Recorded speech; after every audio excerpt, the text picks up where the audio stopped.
This is more than legacy. This is a source of inspiration, sharing the journey of discovery. PSN College of Engineering and Technology.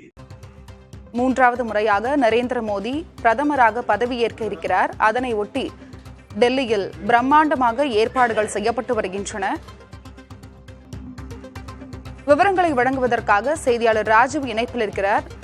Rajiv, மூன்றாவது முறையாக பிரதமராக பதவியேற்க இருக்கிறார் நரேந்திர மோடி. அங்கு என்னென்ன சிறப்பு ஏற்பாடுகள் செய்யப்பட்டிருக்கிறது? விருந்தினர்களாக யார் யாரெல்லாம் வர இருக்கின்றனர்? அங்குள்ள களச்சூழல் என்ன?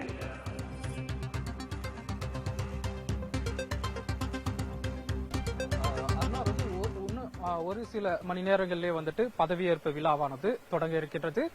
இதற்காக குடியரசுத் தலைவர் மாளிகையில் சிறப்பு ஏற்பாடுகள் வந்து செய்யப்பட்டிருக்கின்றது. குறிப்பாக இந்தியாவின் அண்டை நாடுகளிலிருந்து தலைவர்கள், அதிபர்கள் மற்றும் பிரதமர்களுக்கு அழைப்பு விடுத்திருக்கக்கூடிய நிலையில அவர்கள் ஏற்கனவே டெல்லியில் முகாமிட்டிருக்கின்றார்கள்.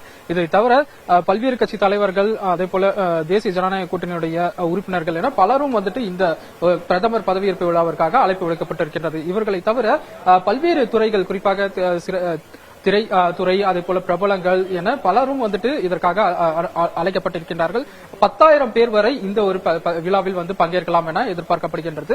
இதற்காக ஏற்கனவே அனைத்து ஏற்பாடுகள் வந்து தயார் நிலையில் இருக்கின்றது. குறிப்பாக அவர்களுக்கான இருக்கைகள் வந்து அமைப்பதாகட்டும், அதே போல இந்த கடுமையான இந்த வெப்பத்தை எதிர்கொள்வதற்காக மின்விசிறி, அதே போல கூலர்கள் வந்து ஏற்கனவே நிறுவப்பட்டிருக்கின்றது.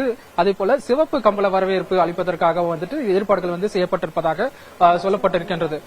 இது போன்ற ஒரு நிலையில தான் இன்னும் ஒரு மணி நேரங்களில் வந்துட்டு இந்த விழாவானது தொடங்கி இருக்கின்றது. இதற்கான ஏற்பாடுகள் வந்து செய்யப்பட்டிருக்கக்கூடிய நிலையில இந்த அமைச்சரவையில் வந்துட்டு பதவியேற்க இருக்கின்றார்கள். பிரதமருடன் யார் யார் அமைச்சர்களாக பதவியேற்க போகிறார்கள் என்ற மிகப்பெரிய ஒரு எதிர்பார்ப்பு இருந்த நிலையில இன்று காலை பிரதமருடைய தேநீர் விருந்தில் வந்துட்டு பலர் வந்துட்டு பங்கேற்றிருந்தார்கள். பலருடைய பிரதமர் அலுவலகத்திலிருந்து அழைப்பின் பேர்ல வந்துட்டு அவர்கள் பங்கேற்றிருந்தார்கள். அவர்கள் தான் பெரும்பாலாக இந்த அமைச்சரவையில் வந்துட்டு அங்கம் வகிப்பார்கள் என கூறப்படுகிறது. குறிப்பாக ஏற்கனவே அமைச்சர்களாக இருக்கக்கூடிய நிதின் கட்கரி, அமித்ஷா, நிர்மலா சீதாராமன், ஜெய்சங்கர் உள்ளிட்ட பல மூத்த அமைச்சர்கள் வந்துட்டு ஏற்கனவே மீண்டும் அவர்களுடைய அந்த பதவி வந்து தொடரும் என கூறப்படுகிறது. இது போன்ற ஒரு நிலையில தான் புதுமுகங்கள் வந்துட்டு பலருக்கும் வந்து வாய்ப்பு அளிக்கப்பட்டிருக்கின்றது. ஒரு தேர்தலை பொறுத்தவரை பல்வேறு மாநிலங்களில் வந்து கூட்டணி அமைத்து பாஜக போட்டியிருந்த நிலையில ராஜீவ், யார் யாருக்கெல்லாம் அமைச்சர் பதவி வழங்க வாய்ப்பிருக்கிறது?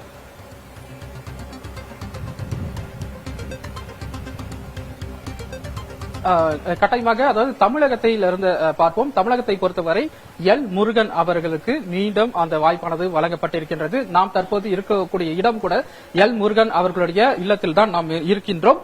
டெல்லியில் அவர் இன்னும் ஒரு சில மணி நேரங்களில் இங்கிருந்து அவர் விழா நடைபெறும் நிகழ்ச்சிக்கு கலந்து கொள்ள செல்ல இருக்கின்றார். இது எல் முருகன் அவர்களை தவிர பல்வேறு நபர்களுக்கும் வந்து அமைச்சர் பதவியானது வழங்கப்பட இருக்கின்றது. குறிப்பாக ஏற்கனவே மூத்த அமைச்சர்களை தவிர்த்து பல்வேறு புதுமுகங்களுக்கு வந்து வாய்ப்புகள் வழங்கப்பட்டிருக்கின்றது. கர்நாடகாவை பொறுத்தவரை நிர்மலா சீதாராமன் அவர் ஏற்கனவே நிதி அமைச்சராக இருக்கின்றார். அவருக்கு துறை வந்து மாற்றி கொடுக்கப்படலாம் என்று கூறப்படுகிறது. அவரை தவிர HD குமாரசாமி வந்துட்டு இந்த தேர்தலில் வெற்றி பெற்றிருக்கக்கூடிய நிலையில அவருக்கு இந்த பதவி அமைச்சரவையில் வந்து இடம் கொடுக்கப்படும் என கூறப்படுகிறது. தொடர்ந்து பிரகலாத் ஜோஷி, சோபா சோமனா, பியூஷ் கோயல் ஏற்கனவே அவர் இருக்கின்றார். அவருக்கு அந்த மீண்டும் அவர் தொடர்வார் என கூறப்படுகிறது. அதே போல மகாராஷ்டிராவிலிருந்து நிதின் கட்கரி ஏற்கனவே இருக்கின்றார். பிரதாப் ராவ் ஜாதவ் அவருக்கு சிவசேனா கட்சியிலிருந்து அவருக்கு வாய்ப்பு அளிக்கப்படும் என கூறப்படுகிறது. ரக்ஷா சேதிக்ஸ் அவருக்கு வந்துட்டு இந்த முறை அவர் தேர்தலில் முதல் முறையாக போட்டியிட்டு வெற்றி பெற்றிருக்கக்கூடிய நிலையில அவருக்கு அமைச்சரவையில் வாய்ப்பு அளிக்கப்படும் என கூறப்படுகிறது. அதே போல ராம்தாஸ் அத்வாலே ஏற்கனவே அவர் அமைச்சராக இருக்கக்கூடிய நிலையில் அவருக்கு மீண்டும் அமைச்சருக்கான வாய்ப்புகள் வந்து வழங்கப்பட்டிருக்கின்றது. அதே போல கோவாவிலிருந்து ஸ்ரீபத் நாயக் அவருக்கு வாய்ப்பு வந்து வழங்கப்பட்டிருக்கிறது.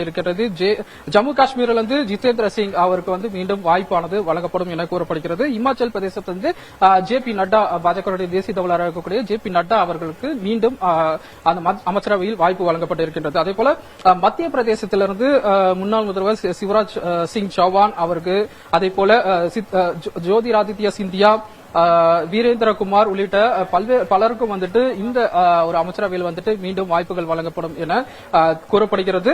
அதே போல உத்தரப்பிரதேசத்திலிருந்து ஹர்தீப் சிங் புரி ஏற்கனவே அவர் அமைச்சராக இருக்கின்றார். அதே போல ராஜ்நாத் சிங், ஜெயந்த் சௌத்ரி, ஜித்தன் பிரசாந்தா, பங்கஜ் சௌத்ரி என பல நபர்களும் வந்துட்டு இந்த ஒரு பட்டியலில் இடம்பெற்று இருக்கின்றார்கள். இவ்வாறாக பல முக்கிய மூத்த உறுப்பினர்களும் அதே போல இந்த தேர்தலில் வெற்றி பெற்று வந்திருக்கக்கூடிய முதல் முறையாக அமைச்சரவையில் இடம்பெறக்கூடிய நபர்களும் வந்துட்டு இந்த ஒரு பட்டியலில் இடம்பெற்றிருக்கின்றார்கள். இன்று காலை வந்துட்டு இந்த தேநீர் விருந்தில் கூட பங்கேற்றிருந்த நபர்களை வந்து நாம் பார்த்திருப்போம்.